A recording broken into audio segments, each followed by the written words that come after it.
All right, everyone, I'm going to start, and I hope I'm not cutting anybody off. My name's Tamara. I work with the Division of Water Rights in our public inquiry section. We typically help people that come into our office, help them with their applications. A lot of people don't always know how to get what they want to do on paper so it can go through all the processes you've been hearing about before. I've been with the division for about 8 years. Learning a lot. I would love to say I had it all nailed down, but I feel like you learn stuff all the time, but not as much as the first few years. There's a lot to know. My background is actually in horticulture, oddly enough, and I came here to get some field experience and learn how to use some of the different equipments. And what I didn't realize is I was learning a different language. You know, Latin was tough with horticulture, but then you come to water rights and it's the same words, but they mean totally different things. So I appreciate how hard this is. I do remember, and it is overwhelming. I'm sorry that it's after lunch, but hopefully that's refueled your brain. We can get going again. It's not going to get easier. And if you have questions, I don't mind answering questions during, while I'm going through the presentation.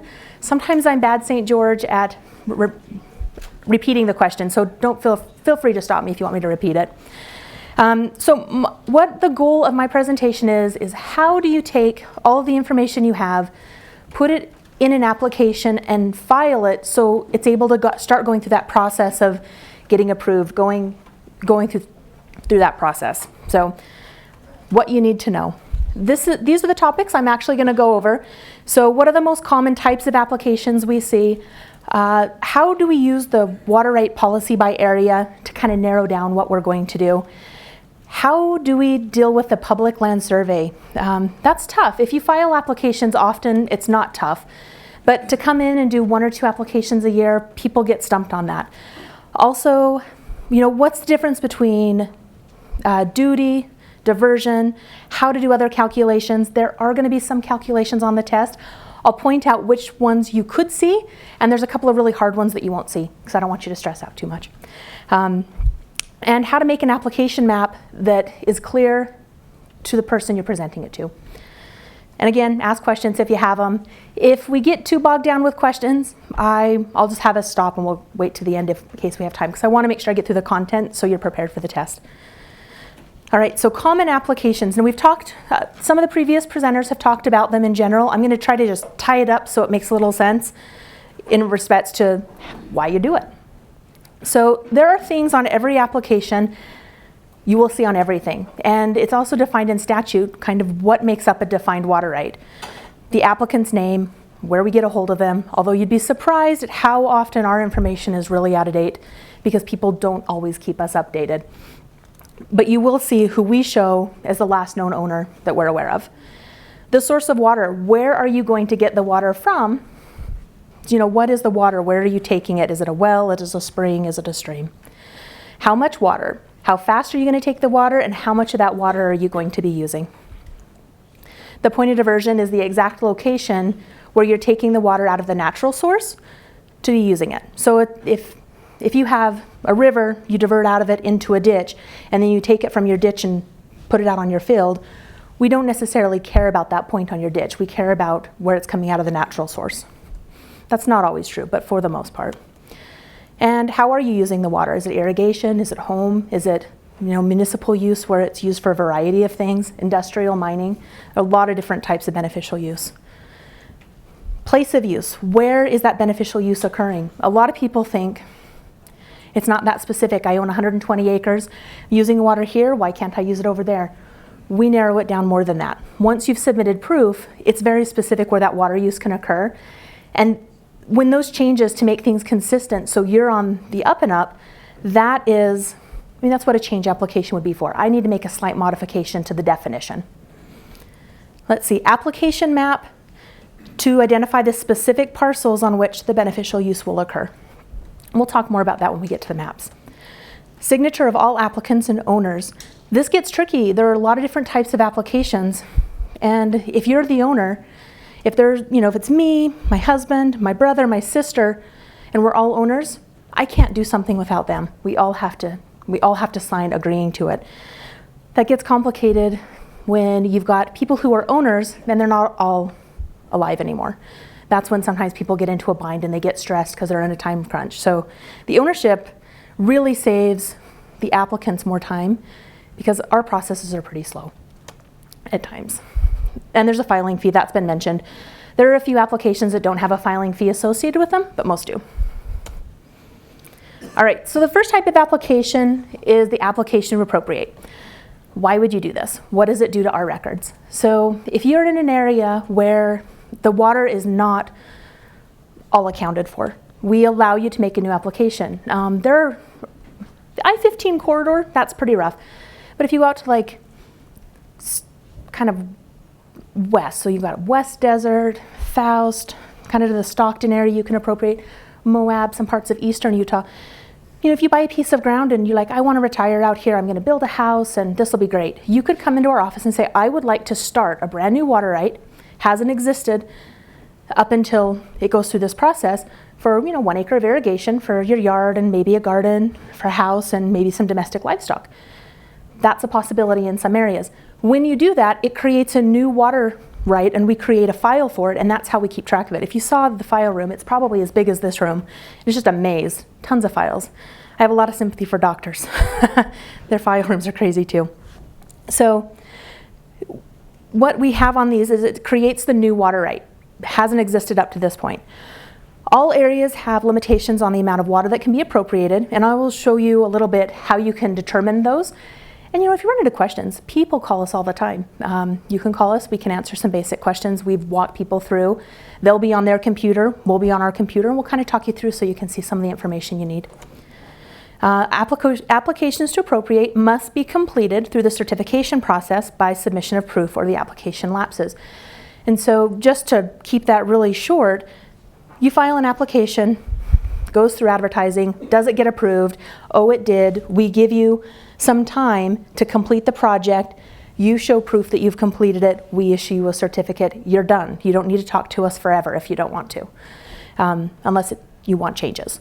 So if you don't complete that process, when you get to the proof, you have the choice. It's not done yet, but I still would like to work on it. Let me submit an extension so I can get more time. So that's, in a nutshell, that's the appropriation process. So temporary application to appropriate, it also creates a new water right. You have to still be in an area where water is available. So you couldn't go into Salt Lake County and say, hey, I want to do a new application to appropriate just for 1 year's time because there's no available water to do that with. But in an area where you could do an application to appropriate potentially, you could also do a temporary. Sometimes you can do a little bit more with a temporary since we know it'll only last a year. All of those paper water rights that maybe haven't come into be, if you're just using it for 1 year, you're probably not going to impair anything because those other things haven't been going yet. So they have a little more leeway with those. Let's see, so the amounts of water are typically based on the policies for the area, and again, they'll only last a year or less. A lot of times you can refile, it just depends on the availability of the water. You do not have to file proof on these, they just go away. So we still keep the file for a lot of years though. So in our file room, they don't necessarily go away. Fixed time application to appropriate, that is when you are going to have a longer standing project. I've seen some out in the Vernal area where they'll have big projects like mining or gravel washing projects that they're going to do off the Green River, and they plan to do something for 10, 15 years. So maybe right now in those 10 to 15 years, we don't anticipate all of the paper water rights to be utilized. So yeah, we can let you do this. Go ahead and use the water because our goal is to beneficially use the water. So go ahead and do that. But if, it can cease. So at the end of the fixed period time, somebody can say, you know what, if there's still water, I'd like to have that go a little bit longer. And it used to be that we would require you to file proof on it. We don't do that anymore, but you do have to report to our water use program, which Frank, I don't know if he talks today or tomorrow, but he'll talk more about the water use program and when you deal with some of that. But a fixed time, again, it will create a new file room or a new file in our file room. The water right typically is not going to be approved for longer than 14-year periods of time. Pretty common for them to be approved for 10. Filing a proof again isn't required, and you can extend the fixed time if the water's still available and the purpose of that application hasn't been accomplished. Exchange applications, water based on contract. So an applicant has a legal contract to exchange water. Whoever owns the water, they've got that contract for. There are a lot of different kinds, but Like they said earlier, Weber Basin, where they've got the big reservoirs, people often contract that storage water so it can be used. It also creates a new water right. Interestingly enough, I'm going to talk about what change, there's a couple of change applications you can do, but there's certain applications you do those with. Exchanges you really can't change, you would have to refile them, which isn't necessarily a big deal. I mean, that's okay. If the contract is still there, it still meets policy in that area, it happens too. So the contract, really important. You lose the contract, you do not have that right to use that water.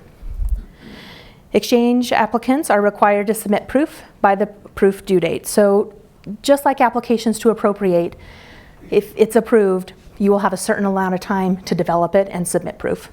Sometimes it's pretty simple and straightforward. If it's a small amount of water for a house, you can do it on your own. If it gets to be for a larger amount of water and not for a house, that's when you're typically hiring an engineer or surveyor to help you with that. All right, permanent change applications. These are, so with what I do, this is probably what I get the most questions for. People are the least prepared for dealing with a permanent change application. I'll often get people coming in like, hey, we want to drill a well on our property. We bought this water right, let's go. And you know, I can't tell you how often I pull in the water right on our system isn't even in their name yet. So then they need to backtrack a little bit and they've got to establish that is in fact, they do own this water. Then they come in like, all right, ready to go. But they've bought a portion of a water right. So when you file a change, you have to file a change on the entire water right. So if there's 10 to 15 different owners, if there's 3 different owners, they all have to be willing to change it to that purpose. And if you bought a small amount to, say, supply a cabin or a house, that's not what everybody's going to do. They're not going to all use the water on your property. So we have a system where we can take your water right off of the main one, issue it a new water right number, and therefore a new file. The files are still connected because they came from the same place, but it gives you a new water right, so now you're the only owner on it. It's just your portion of water. Now we can, file a change to say, hey, I want to move it from here, use it over there. I don't want to use that well. I want to drill my own, and then it goes through that process. There's another kind of change where it's not when you've purchased a piece of water, so you can use it in another way. Sometimes you'll have an application to appropriate, and you're like, yeah, I'm gonna 50 livestock and a couple acres of irrigation. I'm going to go ahead and do that.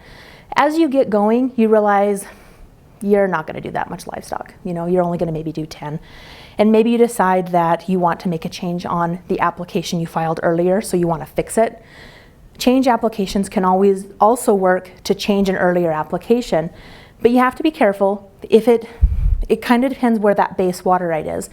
If you have a water right and it was perfected, and by perfected I mean it's gone through the proof process and had a certificate done. It's been decreed. It's gone through the adjudication process and had a water user's claim with it. Something that is established that water right is there and it has been working. That's okay. You file a change, doesn't work out, it's its own, it's over here. It can always, if this lapses, it'll go back to this initial use. That's fine because the base use was what we call perfected. If you start a new application, an application to appropriate, and you don't perfect it, it lapses. If you file a change to make a correction to it, if that change lapses, the whole water right lapses. So you really need to understand, are you dealing with perfected water right or an unperfected water right? There are a lot of differences in a lot of different things, and I don't think I really understand what that was for about the first year or two I was here. When that finally started clicking with me, a lot of the other crazy water right process that you're trying to learn starts to make a lot more sense. So anyways, I'm just going to click through this really quick. So permanent changes are a change that you intend to go on forever, unless you have another change. The application uses the total flow or the total amount of water that's listed on that water right. The proof will have to be completed to perfect new attributes. So you have a perfected water right, you make a change, you go through, you get it proven up on, it comes back, you get a certificate. Once that's certificated, the underlying or the initial water right kind of doesn't exist anymore, and we just kind of replace it with that change. The certificate is how that water is now known. Temporary changes. So they're not going to start a new file. You have a water right, you got a file. So let me think of an easy example. I have 10 acres of irrigation that I use, but this year, for whatever reason, I'm only going to be doing a crop of 8 acres. I have a neighbor that wants to use some water down the street a mile. And I said, hey, sure, if we want to file a temporary change application, you can do it on 2 acres of my irrigation. So he goes through the process, makes sure it's okay to use that water down on his land, gets the approval, and that year he can use 2 of those acres of irrigation. Meanwhile, I can only use 8, but I can use my 8 how the water right was historically or currently approved for. So you can kind of move around. Again, that temporary would last for a year or less. No proof would be required on it. So 1 year, let's see, temporary changes cannot be extended, and the temporary portion would not require proof. Let's see, so policy by area. This is something I use on a daily basis. I mean, how do you answer a question for somebody up in Logan? How does them acquiring a water right or them filing an application compare to somebody filing one in Cedar City or Salt Lake or up in Francis, up in Camas? Everywhere has slightly different ways that the water works, so they all have different policies or how populated areas are. This page, you've seen it in a couple other presentations. If you were to do nothing else but go to our website, go to this page to be able to look at policies for area, you would start to learn a lot. There's more information on there that any one person is going to use at any one given time. You can find, the groundwater studies. You can see any of the decrees that have been happening in that area or have happened. You can see what the general gist of what happens in that area is. It gives you a lot of information, and it's the only way I can keep things straight. I can get a call from anywhere at any time, and I can't remember it all. But you will see this map, and you can see that there are large colors. So I'm just going to use this magic laser pointer. This is pretty cool. You've got this area up here. That's our northern region. That's headed by the Logan office. We're all still a unit. We all still, everything will come through the state engineer. He's located in Salt Lake, but we're all attached, but we all kind of focus on different areas. So the Logan office would focus on this northern region. The Weber office would focus in this dark purple area. The Utah Lake and Jordan River office focuses in the yellow area. The Vernal office would focus over here on the northeastern part of the state. The Price is this light blue. Pink is the Richfield office, and this, I don't know if you'd call that yellow or green. Anyways, somewhere in between those 2 colors, that is going to be the Cedar office. And then you can see even from there, they break it down just a little bit further. And those are kind of the sub-drainage areas. So you may have a policy in, let me see, I'll pick this pink one here because it's large. The 68 area, you've got certain policies that happen here, but they could vary from the 67 area that you'll see here. Sometimes even inside of that, there will be even additional policies for inside those areas. But let me show you, if you go and you say you want to explore more about, let's say this 21 area, you can click here, except for I can't click, I've got to do it this way, and it's going to pull up a little tidbit on it. So you can see some of the policies, some links to some of the decrees, you can see information about sources, and you can see general information below. I'm just going to click this again. I'm going to highlight on the sources. And it says surface and groundwater valley locations are open for groundwater applications which are limited to the domestic use of 1 family, the irrigation of a 1/4 acre, and 10 livestock. What that means is there's a good chance you could put an application to appropriate in for that amount. So it kind of gives you a clue. If you're reading one of those and it says all surface and underground sources are fully appropriated, that is usually your clue that you're going to have to acquire an existing water right. So let's see, and then if you can click on the little map when you get to this page. It's like, well, what is Area 21? Do I live there or am I in a different area? So you click on here and you say, oh, I guess if I'm in Woodruff, Randolph, or Lake Town, yep, this is the right area. I should be looking at this policy. Which when I was new, that was helpful. There are so many little towns in Utah, and I've lived here my whole life. I had no idea. So I'm still learning some of the smaller ones. So Intro to Public Land Survey. How many of you have actually filed at least 1 application with Division of Water Rights? Anybody? A couple. Any of you filed more than 3 in 1 year? Nice. You guys are the experts. You should trade me places. That's awesome. Most people don't. And usually, this is my common call, is somebody will call and say, I need to file a change application. Where do I get my application at? Well, the easy answer to that is online. We have all of our applications there. But then when I question them further, I'm like, you're going to read this, and you're going to read it, and you're going to know it's English. But when you go to write the answer down, you're going to have no idea what to do. And this is the stuff that kind of stumps them. It's the Public Land Survey, which is a really ingenious system that helps us all communicate very quickly about where we're talking about the state. But I know I didn't learn it in high school. I didn't even learn it in college. So this was new to me, but I found it really fascinating once we got that far. So township, range, and section. So if you look at the box here, I'm going to try to do this so everybody can see in St. George as well. It's a grid system. So the top of the state, or the most northern portion of the state, they start it, and they're going to have starting points. Every time you go up north, it's going to get bigger. Every time you go south from a point, it's going to get bigger. And I'll show you how that works. But a township and range are the north and south grid system. When you get to the right grid system, it'll be broken up into sections. Typically, each section or township will have 36 sections. And then you can go into each section, which is this green box. This laser pointer is a little draggy, so I apologize if I look like I'm crazy. But this green box here is how each section breaks up. So you can see that it's a quadrant now. And you've got the northwest corner, you've got the northeast corner, and then we'll even go one step further and break it up, that one of those quadrants, into another northwest, northeast. So honestly, with a sentence that makes no sense, you could communicate with me, and I'm looking at a map, and instead of saying turn at the 7-Eleven and then left at the oak tree and go past, a field for 2 miles, you can give me a weird sentence and I know within 40 acres of where you're talking about. So it's really a neat system, and I'll show you some examples of how this works.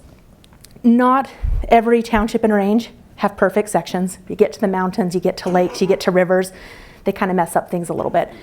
And not every township and range will have a full 36 sections. Not all sections will be a perfect cube like that, if only. That would make all of this a lot easier. So let's see here. So a range is east to west. The section is typically a 1 mile square area. These are your typical section corners. I've highlighted them. So if we're talking about the north quarter, or the north portion where we're going to start a measurement, we're talking about the middle on the top of the quadrant, right? So it's right there in the middle. The northeast corner is, the northeast corner. So it's nice to know where you're starting from, and then when these directions go, they're going to make a little bit more sense. Okay, so there are 2 base meridians in Utah, so you need to know which base meridian you're going in. I guess if you were a gambling person, I would go with Salt Lake Base Meridian. That covers most of the state. But if you're in the Uinta Basin, it's bad news. So let's see. So Salt Lake Base Meridian, it begins basically where the temple is in Salt Lake. The Uinta Base Meridian, the starting point or ground zero, is just a little bit north of Roosevelt. So here's the Salt Lake, and here is the Uinta. And really, the Uinta Basin, covers this portion, right below that 41 area down into here. Other than that, the rest of the state is the Salt Lake Base Meridian. But what happens on an application, if you're in Uinta, we get a lot of small domestic applications out there. If you happen to, or if our staff, I've been guilty of this, sometimes I accidentally mark the wrong one. Let me show you what happens. So you're here, this is what you're trying to do. And it's Township 4 South, Range 5 West. So that means starting from that Roosevelt point, we're going south or down 4 townships, and we're going to go west 5 townships. USBM, so I'm in the Uinta Basin. But if I accidentally put that as a Salt Lake Base Meridian, I actually end up in Stockton, which is in Tooele County. Problems that can cause, it can be fixed. If it's not caught before advertising, means we typically could advertise in the wrong area. I would say most of the times we'll catch it before then, it's a quick fix.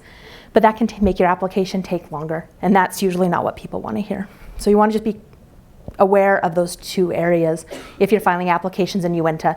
If you're filing them everywhere else, people pretty much default to the Salt Lake Base Meridian. So how does all of that make sense to making a sentence on an application? Your source. You want to file, on all of the applications we talked about, you've got to indicate what your source of water is. How do you describe that to me? I have no idea what your land is. So you can say, well, I'm going to do a well, and it's, I think that I'm going to drill it this deep, and this is where I think it's going to go. So what you would do is you would give me these directions. So for example, if we go south 500 and west 1200 from the east quarter corner, where would that be? So we go to the east quarter corner, we go south 500 feet, and then we go west 1,200 feet, which would be about right there. Oh, I'm off, there we go. So that's where that point would be. So now all of a sudden you give me that description, I know exactly where you're talking about based on the surveyed corners around the state. So if we're gonna go north 1,200 from the southeast corner, we'll start down here at the southeast corner and we'll go up 2,000 feet. So I know that's exactly where you're going to drill the well. The last example, and one trick I learned when I first started here, sometimes it's easier to start backwards with some of this. That's especially true on the next part where we're going to talk about how to define an area. But sometimes if you're not sure how to do this, start backwards. So if I go to the northwest corner, which is the last part of my sentence, I come up here and then I can go, all right, 1,300 south and 4,000 west, which will pop it up over here. That's the description most people don't know how to get. And we do have tools on our website. I believe James will show you some of them in one of his presentations. This is how you make an application map. But I would say just about everyone that comes into our office to file, that's what we help them with, is how do we get this description for my well? I know where I want it. So let's see, so we're gonna go, this is the place of use. This is the next part people really struggle with. Backwards is the key. So locate, so the grid that I have up here is just a typical section. So you've got to get into your right township and range, you've got to find your section, maybe this is section 2, but this is how it would split. You can see the double grid. Here's the first grid. Oh, go faster, there we go. And then here is the smaller grid line here, going back and forth. So locate the following, the northwest of the northwest quarter. If I start backwards, I know that I'm going to be starting in the northwest portion, and I want the northwest portion of the northwest. Oh, except for I did it wrong, sorry about that. Northwest of the northwest. For example, so with the south half of the southwest, so now we're down here in the southwest corner, and we're just taking the south half of that. Next one is the northeast of the southwest. You can see here's the northeast of the southwest portion. This is get tricky. Most people don't do it like this on the application, but it's good to know how to read it. It would be the south half of the northwest quadrant and the south half of the northeast quadrant. And all of a sudden we're like, oh, that's where their place of use can be. Now it's possible, if you look in this yellow bar, you know, maybe their field is very narrow and maybe it's like right on these lines. So it starts here, comes around, dips, and it just hits. There may be other people that own land in that section. That's typical, not unusual. But we know that all of those boxes would incorporate all portions of their field that they were planning on irrigating. So let's see. So water right calculations. This is the hard part also. I mean, you've got to be able to quantify to us, what are you doing? So cool, your water right started out as 10 acres of irrigation. You want to make a change. Maybe it's to houses, maybe it's to, you know, livestock. What do you want to do, and how do we keep those measurements in place so they're balanced? And this is what this section is going to talk about. There will be some questions coming up that will be on the test. I've given you samples, so you can refer to your notes. That should get you through the majority of them. Just a little slight differences, nothing crazy. So common terms that we hear people ask with water rights, you know, cubic feet per second, acre feet. You know, the more I hear people, the more often they're talking about, hey, I need how many acre feet of water, or hey, how much flow do I have? I have way more CFS than you know, 10 acre feet of water. What's the difference? Why does it matter? When I talk to people, everything's a share. Sometimes it really is a share, which is part of an irrigation company, or it's a portion of a water right. Like I'll have people, I've even seen on deeds where it'll be, I have a share in this well. What does that mean? Does that mean I can use the well? Does that mean the well's on my property? Does that mean I have a part of a water right that goes in it? Does that mean I have one of 5 different water rights that are in this well? Share means nothing. You have to ask the person more about that. So, but everybody says shares. So cubic feet is literally the volume of water that you can pull at any one time. So if you imagine this, so cubic foot, you've got foot long, foot high, and a foot deep. So one block cube, Minecraft style, passing through a point in 1 second. So you know, you get some of those big outlets at some of the reservoirs, when they're releasing a full flow of their outlet, I mean, you can be talking up to 2,000 CFS in a second. It's a lot of water. Most people aren't dealing with that kind of flow. Acre foot amount is how much water does it take to accomplish this beneficial use. I have 10 livestock. How many acre feet do I need? 0.0 or 0.28 for 10. If you're irrigating, how many acre feet of water do I need for 1 acre of land? Well, it depends where you're at in the state, but then you can figure that out. So acre foot, I kind of like to think of it as if I'm doing a recipe, 1 cup.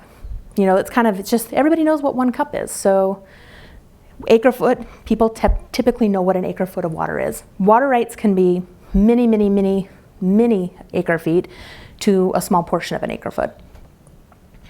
What it is it's a volume, so it's defined as 1 acre of surface area, so 1 acre of land having 1 foot of water on it. That is how much water an acre foot is. It's quite a bit. Irrigation. So across the state there are different duties, and we have a map on the website that'll tell you what the different duties are. The majority of the state, we have a duty of 4, which means you need 4 feet of water across, during a season to get a crop. So you will need 4 acre feet of water for every acre you want to irrigate. Some areas it's 3. You can go down to St. George and it's a 6. You'd need 6 feet of water to irrigate down there. That helps you get the acre foot amount. Domestic, so you have full-times and part-times houses. Full-times about 400 gallons a day, or that equates to about 0.45 acre feet a year. Part-times are 0.25. The difference is full-time is something that's being used, wherever you live, that's considered a full-time use. If it's a part-time trailer, use it on the weekends. You're not using it all, it's not a permanent structure. That's typically what we would consider a part-time use. Livestock is interesting. Large units are 0.028 acre feet per year. And you'll see how this comes in when we do some of the problems. But a large livestock is 0.028 acre feet per year. A large livestock is a cow or a horse. And then if you want to break that down, sometimes people are like, well, I want sheep. How many do I get? Well, per large unit, you can have 5 sheep. If you want chickens, you get about 33 1/3 chicken for 1 large livestock unit. Equivalent livestock unit. So, but the large livestock's kind of where they go. That's about 25 gallons a day. And I guess that'd be a pretty impressive chicken if you got through 25 gallons a day. But anyway, those are going to be some units that you'll want to be able to convert between for some of the questions. And I'll show you how to do that a little bit easier. You won't have to do chickens, but it's about 33 1/3. So 33.33 chickens per horse. I promise you don't. What's that? Well, you can. The chickens are not funny, but I promise I will not ask you that. 33.3 chickens per horse. Tamara. I tell you, I had an application come in once and they asked me to separate out 1 pheasant, which chickens seem really small, but wait till you get to pheasants. That's a whole new game.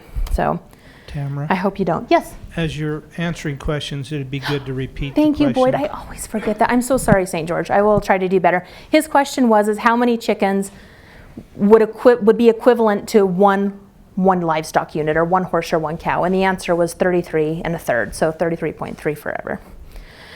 So I'm going to just walk through some of the sample problems. Okay.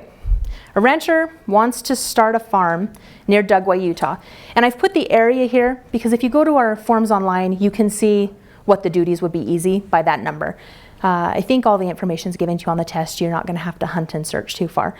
So a rancher wants to start a farm near Dugway. How much water does he need for 5 acres of irrigation, 50 cattle year-round use, and a full-time house? So information that you have to figure out is, Dugway is located in a certain part of the state. The duty is a 4. We need to know that, and I'll show you why. Get rid of that. So if you have 5 acres of land, you times it by the duty. In this case, it's 4. That can change. And that would equal 20 acre feet of water. Okay, so that's the first part. Acre feet's kind of like the unifying force with all of this math, I feel. 50 cattle, so those are large livestock units, would be, you times that by 0.028 acre feet, and you get 1.4 acre feet of water for the cattle use. The full-time house is going to be 0.45 acre feet. That's just kind of a given. Then you add all of those together, the 20, the 1.4, and the 0.45, and you get 21.85 acre feet. That's how much water he would need for that project. No.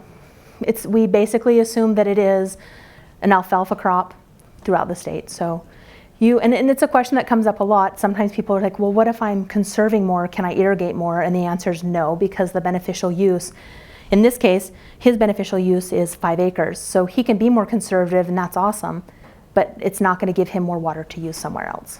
What was the question? Oh, dang it. Thanks, James. He asked me your question again, so I put it in your words. Oh, he was asking, does the duty change based on your crop type? And I said, no, it really just depends your location. We don't really take into, if you're irrigating fruit trees versus alfalfa, it doesn't make a difference. It's all based on alfalfa. Thank you. Yeah. Oh, What is the difference in duty? What changes the difference in duty for different areas? You know, there's a study that was done. Okay, so what dictates, I was waiting. The question is what changes the duties throughout the state? So why is Camas, which is up in the mountains, different than St. George, that's down on the hotter part of the state? There's a study that was done by Dr. Hill from Utah State where they were going around testing the different crops to see how much different crops used. We went on alfalfa. We chose to go off alfalfa typically because that's the most, it uses a lot of water. So we use that crop. But there's a lot of different things that go into it. It's like, how much does that plant transpire? You know, so when it takes in the water from its roots, how much does it release out into the air? You know, and if it's hot, it's going to release a lot of water to stay cool. So temperature's an issue, elevation's an issue, growing season. I mean, St. George, you're going to have a much longer growing season than you would, say, up in Camas, where sometimes spring up there's in June. So I think all of those factors come in, but we basically get it from the study. So you can look at the notes of the study to see exactly how he comes up with those. And you had a question over here? Yeah, if you have a crop that has a lower consumptive use, you won't necessarily forfeit your water. It's all based on the forfeit. True. So again, we kind of look at, okay, the question was, I'm going to get this by the end, I promise. Her question was, so if she's using a consumptive crop, so maybe she's doing shrubs and trees versus her neighbor who's doing alfalfa, they both have 2 acres of irrigation. Does that change for her at all? Will she lose any of that water to non-use? Does she get a benefit of any of that water? And the question that would be, no. I mean, your beneficial use is 2 acres of land in production. So if you can answer the question, 2 acres of land in production that I'm irrigating, awesome. He can also, his plants are probably taking more water than yours, but that's not going to put you into a non-use issue, right? I think that's right. Yeah, good. So yeah, it's just, that's the area you can apply water to. Any other? Right, we'll keep going on because you'll have some. All right, so sample problem number 2. This is just kind of a conversion. You could do this with chickens because chickens are awesome. All right, so the rancher has water for 300 cattle. He decides he wants to change his crop or he wants to change his livelihood going into sheep. How many sheep could he have under the same water right? Okay, he wouldn't have to do a change application because it's all livestock animals, but how many could he do? It would be 1,500. Yeah, good job. So it's just 300 times 5. Sample problem 3. A developer wants to build a 10-lot subdivision in Delta, Utah. Each lot is supposed to have enough water for a 1/4 acre of irrigation, 2 horses, and a full-time home. How much diversion of water will he need to have? So sometimes these get a little tricky to tackle. This one's not too bad. So each lot, they want to have a 1/4 acre. The duty in Delta is also 4, so that's going to require 1 acre foot of water.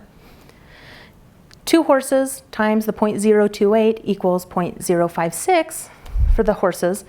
Full-time house is 0.45 acre feet. You add all the acre feet together, and you come up with 1.506 acre feet. But he wants 10 lots, not just 1. So then we're going to take that number and times it by 10, and that developer would need just over 15 acre feet for that project. All right, moving on. There is a question like that out there. I don't know if you'll all get it because I think it's randomized, but Sample problem number 4, this one's tricky. A farmer has a water right in Brigham City that serves 100 cattle year-round. He wants to change the water right to supply 1 full-time home, 1 part-time home, 10 horses, and irrigation for his yard. What is the maximum area in acres that can be irrigated after he accounts for the other uses? So we've got to figure out what his water right is, and then we can start figuring out how he can manipulate the numbers a little bit. So 150 cattle times 0.028 is 4.2 acre feet. The full-time home, so that's what his total water right is the 4.2 acre feet in this scenario. Sure. The question serves 1 hand. Oh, you're right. Let's see what I did. This is why I bring this. Actually, when I'm under pressure, I can't do math, so. 0.028. Oops. Times 0.028. Okay, so it actually, I did the number on 150. So if on your notes, you want to change that serves 100, change that to 150. And I'll make that note and I'll change it next time. Thank you. So 150 times the 0.028 is 4.2 acre feet. So now we've got to figure out how much the uses he wants, how much does it take? So we know that a full-time home takes 0.45 acre feet, a part-time is 0.25, 10 horses is going to be 0.028 times 0.28. So if we add the 4.2, the 2.5, and the 0.28, that's going to give us a total of 0.98.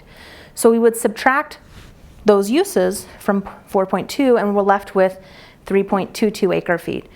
Then we're going to divide that by the duty, and that tells us how much of an area he'll be able to irrigate, would be 0.805. I do not believe there's this complicated of a question on the test either. So just to see how it works, don't worry about that. And you have the sample there. Hopefully you can follow that. Let's see, so diversion versus depletion. This is kind of where things get weird. A lot of people will call and they'll say, hey, why did the division give me a haircut? Are you going to take my water away from me? Why? And sometimes this isn't the only consideration, but we have to keep both of these factors in balance. Diversion and depletion, we can't exceed or allow you to exceed historic amounts on either. The problems that we've been doing it to this point, we're just talking about diversion. Diversion's a lot easier. Depletion gets a little trickier. I'm going to show you how it works, so I just throw it out there. You don't have to remember that for the test, but I just want you to see how it works. So diversion is the water removed from the source that's going to be used. So I divert X amount out of my well to put it to my uses. Depletion is what those uses actually use. So how much water does the plant use? How much is bound by the soil? How much doesn't go back into the system where somebody else could appropriate off of it?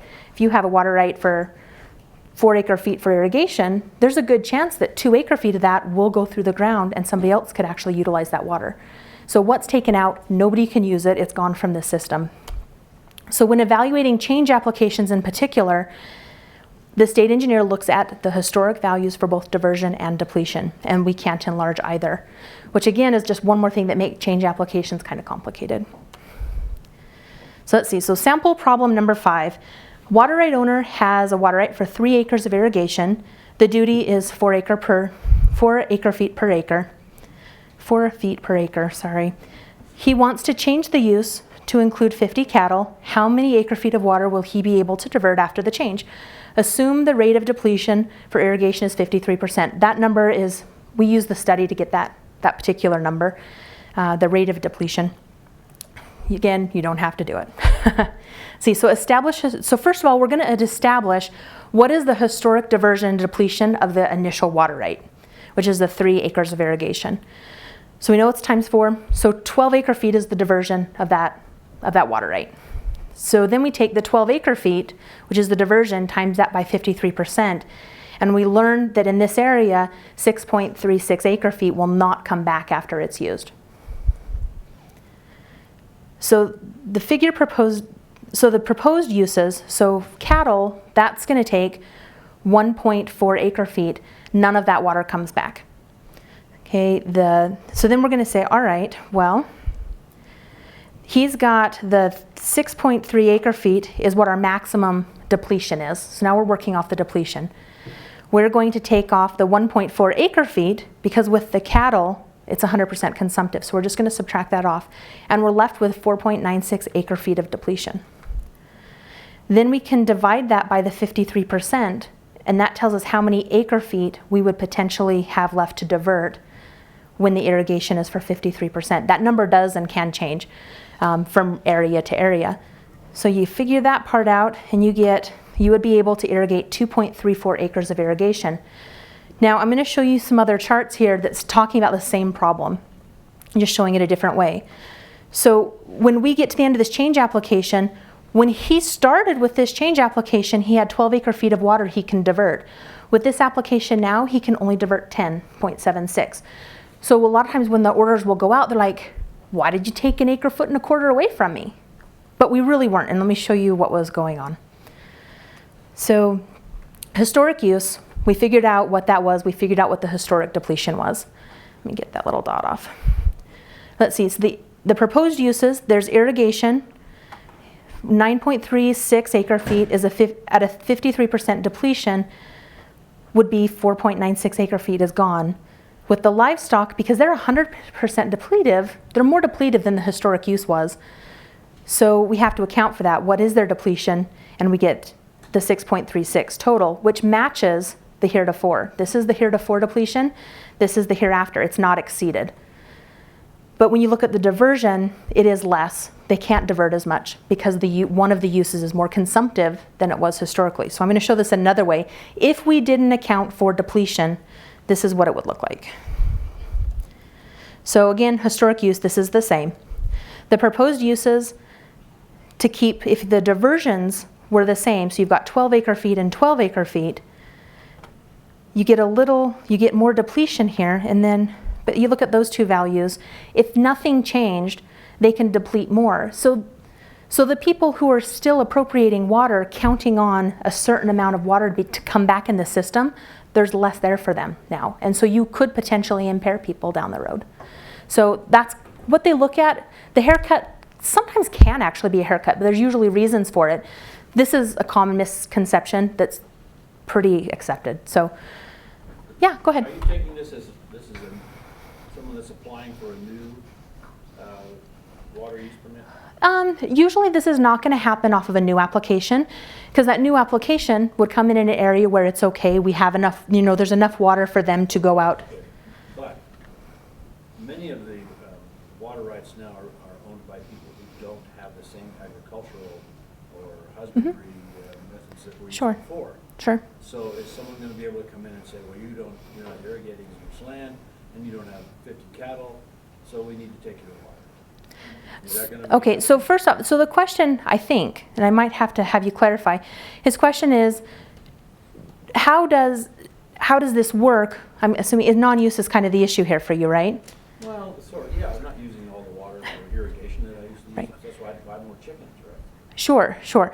So he's asking a question saying, hey, how does this relate to if I'm not using all of it, if it's an existing water right, how does this apply to that? And I think, again, we go off the beneficial use. So, I mean, if you come and file a change application and your water right was historically irrigation and you want to make a change to livestock and that, yeah, I mean, it could be there. And so Ken's not here anymore. Boyd, I might need your help on this a little. I mean, if you file a change application and you move it to where you're losing diversion and you develop it and you're using it and you use it for 2 or 3 years, it's certificated, it's done, you're doing this. But then for something comes up and you decide to file a change and do something different, which number would you get? Is that the question? No, I'm wondering if I'm not using the full agricultural and husbandry amount of water that previously was used on that piece of property, could someone come in and protest that and say, we want to take the water he was using 50 years ago and start? Not typical. I mean, you'd have to file it. I mean, you'd have to be. Right, so you have to file an application, and that's when it gets put there. I mean, I suppose if he wants to go to civil court, I mean, he could try, but that doesn't seem like he'd even have a standing to do something like that. Yeah. Tamara, Tamara, Yes, thank you, maybe Boyd. I can respond to that. Thank you. If you're accomplishing your full beneficial use, then there is no challenge from forfeiture because you're doing everything you can do with your water right. So your water right has a definition. You're doing it, great. If somebody over here, you're just going on, you're doing your business, you don't file a new application, you're just doing your business. Somebody over here says, I don't think he's doing his business, and so does he have any right to come and make waves? Not typically, unless he goes through court. So, all right, any other questions? No. 7 years old. 15. All right, go ahead. So this goes one way, if you're starting with irrigated acres and you want to go to stock water, then you divert less. What if it's the other way? What if you're starting with stock water and you're going to irrigated acres? It would end up not mattering at all, because you would start with, so if you have, in this case where you want 50 ELU, well, if you start with that, your depletion amount would be 1.4, but if you were to take that 1.4 acre feet of water and put it into irrigation, that's gonna, in this area, it would give you about 1/4 of an acre. Your depletion would be about half of that. So your depletion would be less than. And your numbers have to either be the same or lower than. If they're the same and less than, then you would still get to divert the entire amount.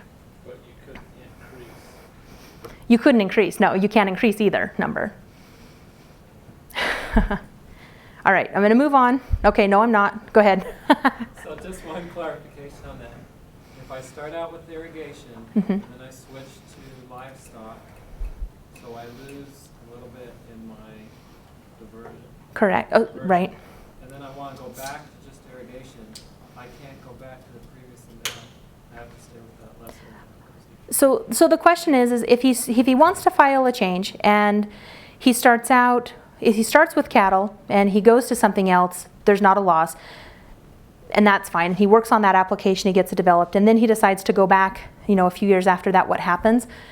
The best I can say is right now they typically look at that. I mean, I guess it would say how long has the use been going, and they would evaluate it, and that's something you'd certainly want to talk to the regional offices about, before you file. Tamara? Yes. Can I add to Please that? do. There's two different fact situations possible there. If you certificate that change, then your right is then limited to what the certificate's issued for. If you haven't certificated the change, then you could go back to the previous use, just like if it lapsed. So, Thank you. Yes. If you don't certificate your change, in other words, if you're doing it on your own property, nothing needs to be done, right? If you don't file a change and you already, okay, so the question, The last time it happened is if there was a change of application to another party, right? right, well, or to yourself. So his question was, Do it for yourself. do you want to change the type of use? You want to change where your diversion is? His question was, do you have to ever worry about depletion if you never make any changes to your water rights? And the answer would be no. Or if you start a new water right. So application to appropriate exchanges, you typically don't have to worry about depletion either. It's usually just on changes. Any other questions before we go on? Tamara, Yes. we have a question from St. George. Is there a plan where we can find the rate if depletion by region for irrigation? I think it's more specific than that. There's a study. I would actually probably have you call in and we can kind of help you through that. But it's just based on Dr. Hill's study to figure out how much alfalfa crop depletes over a year. The houses are a set amount and livestock is a set amount. So, and other uses have set amounts as well. Text her if that didn't make sense. You can re-ask it. All right, so moving on, which is good because this is probably the toughest, which is it's a tough concept. So we are going to move on to how to make a map. And actually, I think there's some pretty cool technology out on our website that helps. It helps me every day when I'm helping people do this. So what we need with an application that comes in is you have to tell us where. We need a visual, which is great if there's been a mistake made. We will usually refer to the map. So the map actually is pretty great at making the process run smooth for you. So you can use the website Division to get a point of diversion. It will actually, you can click on the spot where you think where your well is going to be, and it will just generate that whole description for you, which is really nice. You can use a properly surveyed map to get that description as well. You can get a GPS. We have converters on our website that allow you to convert the GPS to PLS, which is the fun description where you go down and find the dot, pick that out. So you want to be able to locate the property from an aerial map. If you're sitting in my office with me and we're trying to get this application together, I'm going to be looking at an aerial map, and you need to be able to get me there. It's really hard sometimes. If you don't look at your property from a bird's eye view, it's weird. It doesn't look right. So you kind of have to think about it. As a backup, I usually ask people to bring some sort of survey map or something, and that way if we can't get there because they're not used to seeing it in bird's eye fashion, we can take it off of an actual map. We can help from that too. Know the approximate location of where the well or the point of diversion is. We can't really, if you come in and you want to change where the point of diversion is, but you don't know where it's going to be, we can't really make the application yet. Let's see, so we have an application. If you go to Forms and Applications on our website, we have what's called an application map wizard. It doesn't work for everything, but it's so slick compared to what we used to have to do. You click on it, it's going to ask you a series of questions, and I think I will show you some of those here in a minute. You'll say, all right, so I know where I want to place it, so let's click on that point. Or I know the PLS. Maybe I'm using my neighbor's well and I've looked at their water right. We can just use the same description they have. And then you can generate this form. You're going to end up printing it out. You can have it with signature lines if you need it. Usually we don't have to have signed maps if they're coming in with an application. But if we need a subsequent map, usually we'll want to get those signed. You can't use these as a proof map. So it's good in the beginning when you're approximating what you're going to do, but it's not specific for the end. This is a sample of that page. So what you would see on our database is what you see here on the left-hand side. And you can see you can pull in parcels, you can pull in public land survey sections. And this particular person, he's identified this is the property he is going to use, and this is the point where he wants to do the well. And you'll see down here, I know it's small, I'm so sorry, but there is a description there that gives you what the point of diversion is, so you can enter that on your change application and it's all generated for you. You get some different options here. Let's see. Well, let me go back. One of the key points, the place of use is really important. So if you look at this particular shape, this black line polygon, you'll see that it kind of crosses into 240 acre tracts, and there's a lot of other parcels there that have the little white lines. So if you were to define this on your application map, you would be saying, hey, this is the 40 acre tract my field is in, and this is the 40 acre tract that my field is in. But if you were to count how many pieces of ground are actually in that, and you go to the city, there's hundreds of how many parcels there are. I think it's really wise to actually indicate this is my ground, this is where I'm going to use that water. It doesn't matter so much if you get right on it, you develop it, you get it going, it's certificated, it's not as big of a deal. But a lot of times people will get water and they'll subdivide and it changes it. And through the ownership process, that makes things kind of complicated.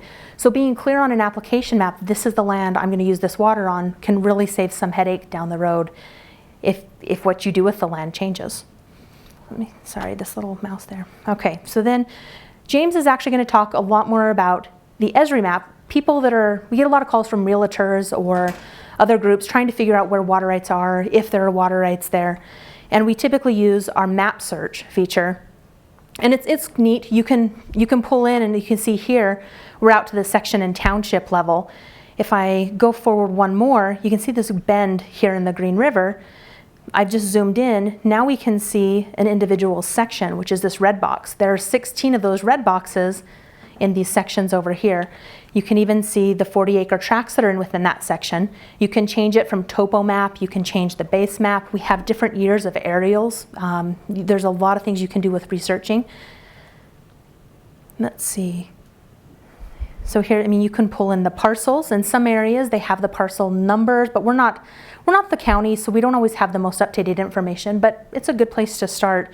You can come in here and, well, James's will be better too because he can zoom in and you can see it a little bit, but you can do a lot of research if you're trying to figure out what people have.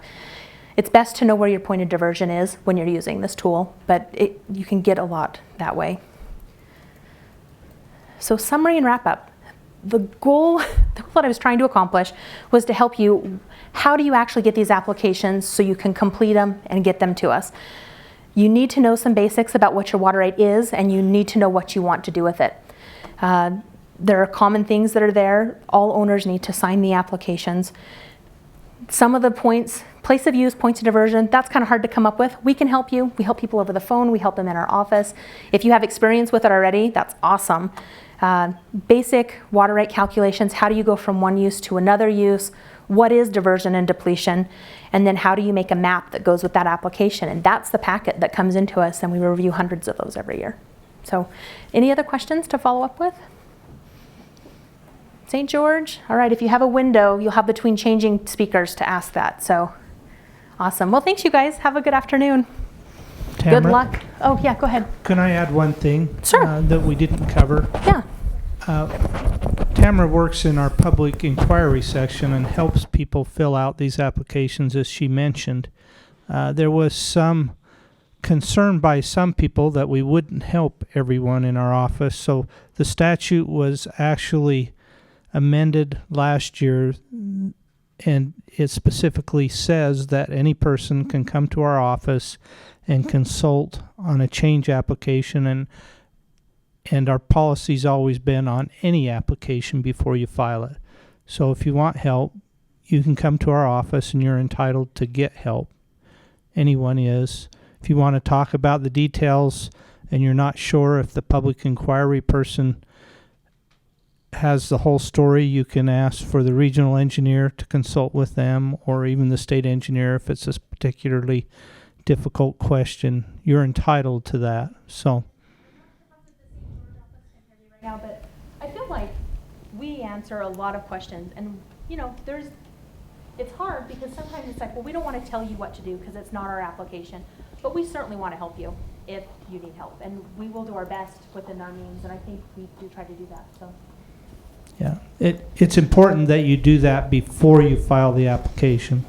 After you file the application, then the situation changes, and we can't consult with you about the application. But before you file it, we can consult. The information you provide and the answers we give aren't binding on either of you, but you have the opportunity to do that under the statute. So give us a call. We always like to answer more questions before you file. Thanks, you guys. Have a good one. Yeah.